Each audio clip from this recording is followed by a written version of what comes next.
അന്നൂട്ടാ, ഇതെന്തോ അന്നൂട്ടാ? ഇതാണ് ചിമ്പുട്ടൻ. റംബുട്ടാനെ നമുക്ക് പുഴുവാക്കിയാലോ? പുയാക്കാനും ആക്കാം. റംബുട്ടാനെ നമുക്ക് പുയാക്കാനും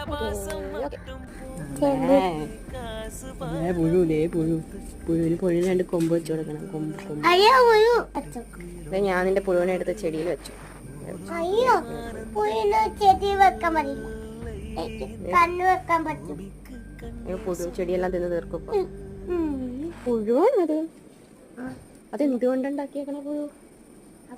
വാല് വെച്ചേ വാലാ? വെച്ചിട്ട് കൊമ്പ് വേണം. കൊമ്പ് കൊമ്പ് കൊമ്പ് മതി. ഒരു വാല് വെച്ചിട്ടെ. വാല ഏത് പുഴുവിന് വാലുള്ളത്? ഈ പുഴുവിന് ഇപ്പൊ വലിയ പുഴുവായാലോ? വലിയ കൊള്ളാം.